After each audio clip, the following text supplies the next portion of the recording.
BJP और RSS का एक भी बताओ जो घर से निकला हो सेवा में, बताए ना। जब कोरोना कम हो गया तो इनके मंत्री भी बाहर आ गए, प्रधानमंत्री भी बाहर आ गए और प्रधानमंत्री ने कोरोना जीत लिया। 10 साल में देश का एक फकीर 100 करोड़ का भोजन खा सकता है तो वो फकीर है। 10 करोड़ की गाड़ी में चलता है, 8,500 करोड़ के हाथी खड़े कर रखे हैं, हवाई जहाज 22,000 करोड़ का महल बनने लग रहा है। हाँ मेरे प्यारे, ऐसे होते हैं देश के फकीर। और ये देश के अंदर जो लुटेरे बैठे हैं, ये उनका डीए तक भी खा के बैठ गए। ये देशभक्त हैं, ये गद्दार अंग्रेजों के समय भी थे और ये गद्दार आज भी हैं। तो हमें तो 100 रुपये लीटर पेट्रोल मिल रहा, हम तो झेल लेंगे। अरे तुम तो भक्त हो, अपने भगवान से कह दो कम से कम तुम्हें तो 50 रुपये में दे दे। सबको बचाना पड़ेगा, वरना सबके बच्चे कटोरा लेके भीख मांगेंगे। और अगर ये पगड़ी वाले खालिस्तानी हैं तो फिर इन खालिस्तानियों के लंगर ये ब्लैक कर रहे थे और इन खालिस्तानियों ने ऑक्सीजन के लंगर लगा दिए जिन्हें ये खालिस्तानी कहते हैं। और भगवान राम को भी नहीं बख्शा। इनसे कैसे कहोगे राम नाम जपना और भगवान का माल अपना। और कितने हैं, सारे लुटेरे हैं, लुटेरे सिर्फ लूटने के लिए बैठे हैं। देश लूट लिया, कोरोना से मरे हैं, उनके डेथ सर्टिफिकेट पे तो मोदी का फोटो लगना चाहिए। अगर ताली कप्तान को है तो गाली भी कप्तान को मिलेगी। जो राम जादे हैं वो दुखी हैं और जो हराम जादे हैं वो सुखी हैं।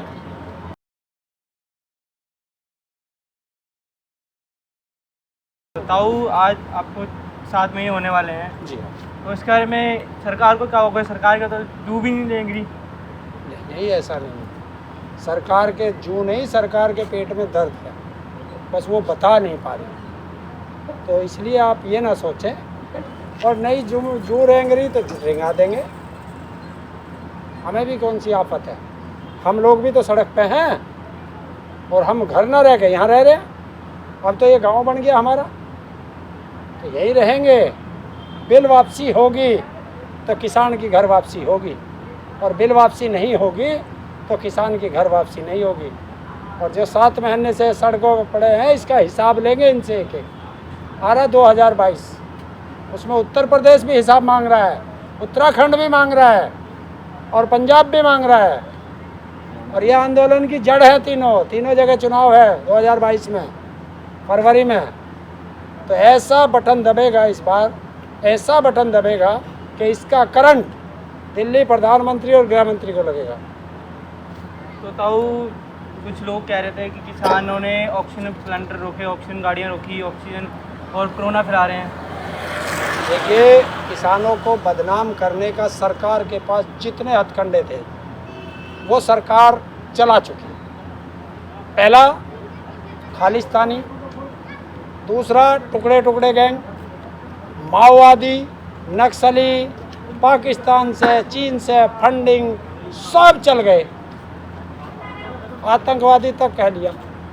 हमारे पे कोई फ़र्क नहीं पड़ने को, खूब कहो जितना सरकार कह सकती है, क्योंकि ये राजा नहीं है कि ये परमानेंट बैठा दिया हमने।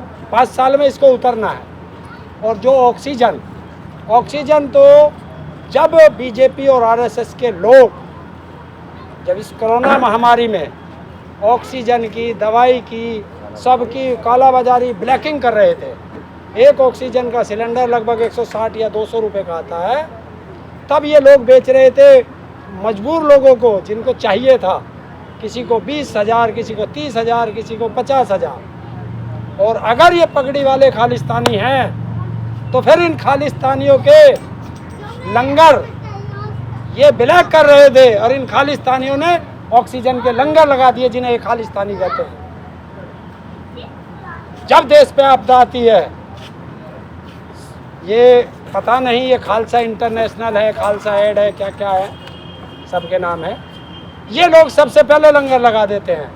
तो ये बीजेपी और आरएसएस के लोग इनसे इसलिए चिढ़ते हैं कि ये उनकी ब्लैकिंग ख़त्म कर देते हैं, ये जनता को सुविधा दे देते हैं सिख समाज, और ये सिख समाज को बदनाम करते हैं। अभी आप देख रहे ना, इसी कोरोना काल में जब यहाँ लोग मर रहे थे दवाई के लिए, ऑक्सीजन के लिए, Khalsa international, Khalsa help international ने यहाँ इंदिरापुरम गुरुद्वारे में उसका ही लंगर खोल दिया ऑक्सीजन का ही। तो ये तो इसलिए चिढ़ते हैं। और इनके चिढ़ने से देखिए, एक गांव के अंदर कहावत है कि गिद्धों के कोसने से पशु नहीं मरते। तो ये जितना देश के साथ अन्याय करेंगे, अरे इन्होंने तो भगवान राम को भी नहीं बख्शा, इनसे कैसे कहोगे राम नाम जपना और भगवान का माल अपना। तो ये तो वो है कि 5 मिनट के अंदर 16.5 करोड़ रुपए खा गए। और उत्तर प्रदेश का मुख्यमंत्री ये कहता है कि वहां कोई घोटाला नहीं हुआ। आज खुल के बताता हूं, उस जमीन की सरकारी रेट 5.5 करोड़ रुपए था सर्किल रेट, और सर्किल रेट से कम पे बैनामा नहीं हो सकता। अगर उससे कम पे बैनामा होता है, अधिकारी चोर है, कराने वाला चोर है, करने वाला चोर है। तो वो 5.5 करोड़ रुपए सर्किल रेट का 2 करोड़ में बैनामा कैसे हुआ? स्टाम्प चोरी। तो ये क्या है? और 5 मिनट में उस जमीन की कीमत 2 करोड़ से 18.5 करोड़ में बिक गया राम नाम पे। तो ये है लूट। तो क्यों नहीं बताते सरकार को उनके खिलाफ कार्रवाई पहुंच चुका है। देखिए, कल मुझे एक ने बहुत अच्छा स्लोगन भेजा था कि बैटिंग चल रही है, पेट्रोल शतक मार के नोट आउट खेल रहा है एक छोर पे, दूसरे छोर पे डीजल है, वो 90 पे बैटिंग कर रहा है, नोट आउट। और जो सरसों का तेल है वो तो टेस्ट मैच में डबल सेंचुरी मार के नोट आउट चल रहा है। और जो गैस है वो भी 1000 के पास पहुंचने वाला है। और किसान की एमएसपी वो नहीं मिलेगी, वो नहीं मिलेगी। किसान को एमएसपी नहीं मिलेगी। किसान का अभी गेहूं बचा हुआ है और इन्होंने तोल बंद कर दी है। तो कौन जिम्मेदार है इसका? बताए ना, कहते थे कि कहीं भी बेच लो, तो अब कहाँ बेचें? बताओ कौन सा बीजेपी वाला बोला? कहाँ बेचें? प्रधानमंत्री बोला? उत्तर प्रदेश का मुख्यमंत्री बोला? नहीं बोला ना। तो ये नहीं बोलेंगे क्योंकि इनको ब्लैक का आदत पड़ी हुई है, काला बाजारी की आदत पड़ी हुई है। और जितने हैं सारे लुटेरे हैं, लुटेरे सिर्फ लूटने के लिए बैठे हैं। देश लूट लिया। तो मैं तो कहता हूं, देश बचा लो, मौका है। बीजेपी एक धोखा है, बचाना पड़ेगा। 2022 में सबको बचाना पड़ेगा, वरना सबके बच्चे कटोरा लेके भीख मांगेंगे। तो रामदेव तो कह रहे हैं कि 100 का पेट्रोल हो गया, तुम गर्व करो अपने देश पे कि 100 रुपये का पेट्रोल हो गया। हाँ, वे देखिए, जो राम जादे हैं वो दुखी हैं और जो हराम जादे हैं वो सुखी हैं।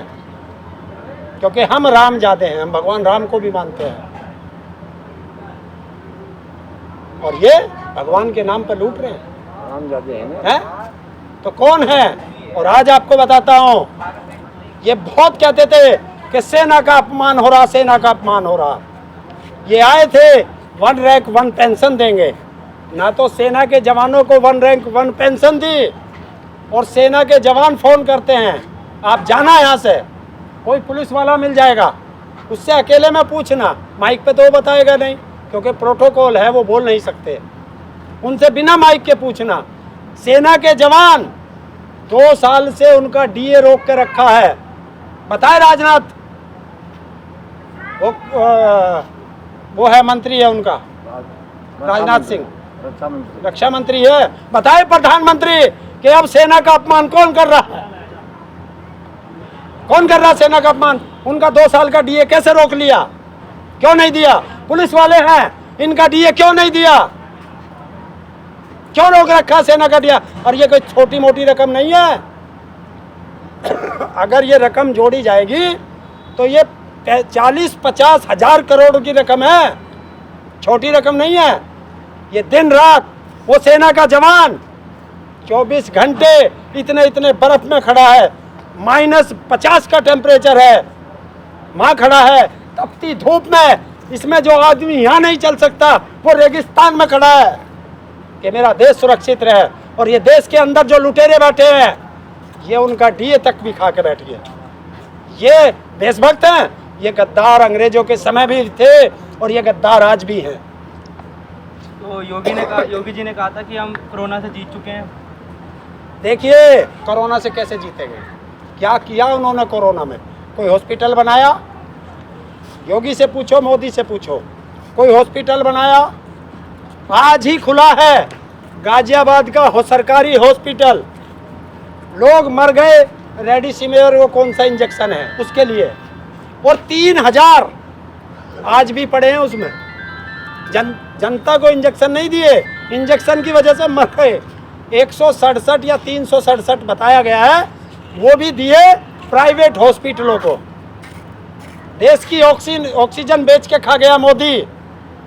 और कितना बड़ा दानव है मोदी कि आरटीआई से खुलासा हुआ है कि 107 साल में 100 करोड़ का तो भोजन खा गया। 100 करोड़। ये है देश का फकीर कि झोला उठा के चल दूंगा।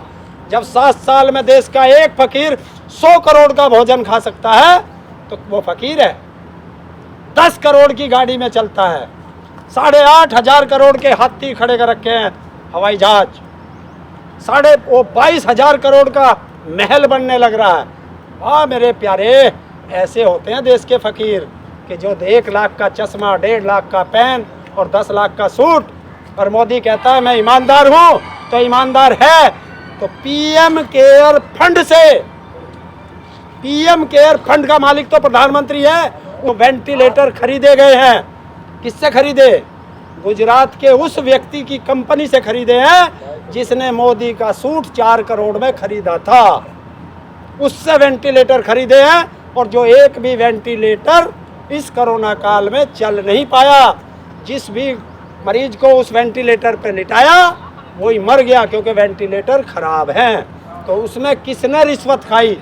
जवाब दे मोदी। तो एक सवाल ये भी है कि बीजेपी के कह रहे थे कि हमने भी कोरोना काल में सेवा करी है और कह रहे तुम हजारों को ही करे जा रहे हो ब्लेम, बस इसमें क्या बोलो? बीजेपी और आरएसएस का एक भी बताओ जो घर से निकला हो सेवा में, बताए ना। जब कोरोना कम हो गया तो इनके मंत्री भी बाहर आ गए, प्रधानमंत्री भी बाहर आ गए और प्रधानमंत्री ने कोरोना जीत लिया। अरे किसी का सेवा करी? प्रधानमंत्री बताए, गृह मंत्री बताए कि कोरोना काल में किसी एक हॉस्पिटल का में गया हो देखने के लिए कि क्या कमी है। झूठ बोलना अगर दुनिया को किसी से सीखना है तो वो इस नरेंद्र मोदी से सीख ले। देखिए किसानों को बदनाम करने का इन्होंने कोई मौका नहीं छोड़ा। अब कोरोना किसान फैला रहे हैं, ये इन्होंने ब्लेम लगाया। देखिए जहाँ जहाँ किसानों के बॉर्डर पे जत्थे लगे हुए हैं, किसी किसान को कोरोना नहीं हुआ। और अगर कोरोना होगा तो हॉस्पिटल बनाओ। बीमारी है, बीमारी का इलाज हॉस्पिटल है। हॉस्पिटल तुमने बनाए नहीं, दवाई की तुम ब्लैकिंग कर रहे हो, तो क्या होगा? और कौन सा बीजेपी का ऐसा माई का लाल है या आरएसएस का वो चड्डीधारी, कच्छेधारी, बताए ना कहाँ उन्होंने सेवा की है? एक जगह तो बताए कहाँ लंगर लगा है। और मैं बताता हूँ सरदारों ने कहाँ कहाँ लंगर लगा रखे। यहीं से चल जा, किसी भी उस पर चला जा, सारे लंगर लग रहे। और जब ऑक्सीजन नहीं मिली, ऑक्सीजन से तड़प तड़प के हॉस्पिटलों में भी मर गए, तब इन्होंने ऑक्सीजन के लंगर भी शुरू कर दिए सरदारों ने। और इनकी गाड़ी रोकी गई। ये कहीं हिमाचल से ला रहे हैं, कहीं पंजाब से ला रहे हैं, कहाँ कहाँ से ये सिलेंडर ला रहे हैं। जनता की सेवा कर रहे हैं फ्री में, जान बचाइए। मेरे हिसाब से अकेले इंदिरापुरम गुरुद्वारे ने 50,000 लोगों की जान बचा दी होगी। तो कौन सल्यूट करेगा किसान उसको? देश का नागरिक क्या जिसकी जान बची है वो कभी उसका एहसान भूल जाएगा? मेरी जेब में 1 रुपया नहीं है और अगर मुझे ऑक्सीजन की जरूरत पड़ जाए कहाँ जाऊँ? कम से कम 100-150 लोगों को तो मैंने भेजा होगा। जब जिसकी भी सुनता था वो कहता था जी ऑक्सीजन कम हो गई। मगर ये तो गरीब आदमी मर जाएगा, हॉस्पिटल वाले देंगे नहीं। मगर एक काम कर, तो गुरुद्वारा इंदिरापुरम चला जा।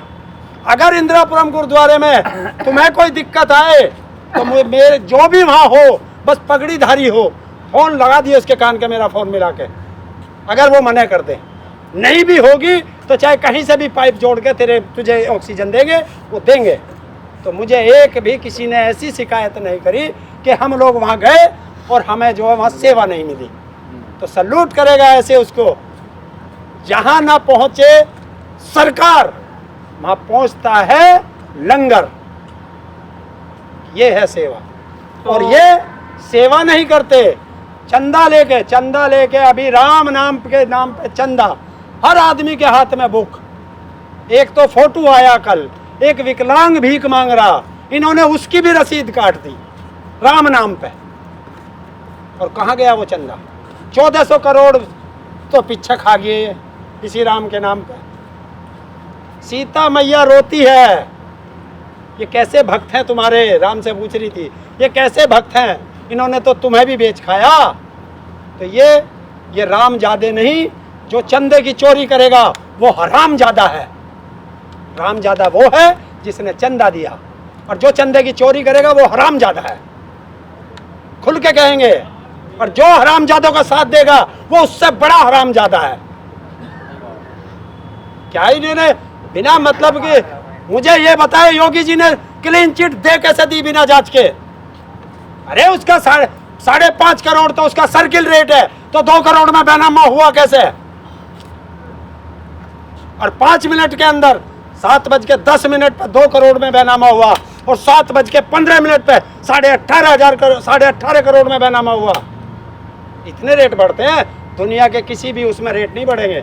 बस सबसे पहले तो ईडी का छापा पड़ना चाहिए कि स्टाम्प चोरी हुई है।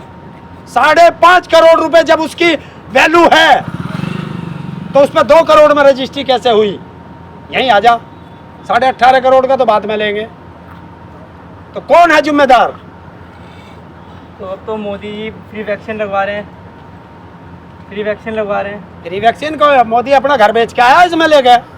35,000 करोड़ का बजट था वैक्सीन का, वो लग रहा, अरे ये तो इसे भी खा रहा था। सुप्रीम कोर्ट ने डंडा किया इसके। जब इससे पूछा 35,000 करोड़ का बजट बता कहाँ कहाँ लगा, जब आया भाग के मैदान में। और वैक्सीन देश में है नहीं, कुछ नहीं, और ये वैक्सीन उत्सव मना रहा। बताइए, कहीं देश में किसी के बीमारी हो और उसे दवाई दोगे तो उसे उत्सव के रूप में मनाओगे? दवाई दी भाई, तू बीमार हो गया तो ले दवाई खा ले। ये उत्सव है, खुशी का माहौल है ये। उनसे पूछो जिनके लोग मर गए इस कोरोना काल में, और जब मोदी वैक्सीन पे अपना फोटो, वैक्सीन के सर्टिफिकेट पे अपना फोटो लगवाता है, तो ये जो इस कोरोना से मरे हैं उनके डेथ सर्टिफिकेट पे तो मोदी का फोटो लगना चाहिए। अगर ताली कप्तान को है तो गाली भी कप्तान को मिलेगी। वो कौन खाएगा? अच्छा, मीठा मीठा गप गप और कड़वा कड़वा थू थू, ये नहीं चलेगा हिंदुस्तान में, सब जानते हैं। तो कुछ भक्त मोदी जी के जो हैं वो मोदी जी की तारीफ करते हैं। अरे बिल्कुल करनी चाहिए, वो भक्त हैं। मैं उनसे कहता हूँ हम तो विरोधी हैं, तो हमें तो 100 रुपये लीटर पेट्रोल मिल रहा, हम तो झेल लेंगे। अरे तुम तो भक्त हो, अपने भगवान से कह दो कम से कम तुम्हें तो 50 रुपये में दे दे, तभी तड़वे चाट लियो। अरे 100 में हम लेके विरोध कर रहे हैं और 100 रुपये में तुम लेके उनके तड़वे चाट रहे हो, तो भगवान करे तुम ऐसे ही तड़वे चाटते रहना। हम विरोध में ठीक है।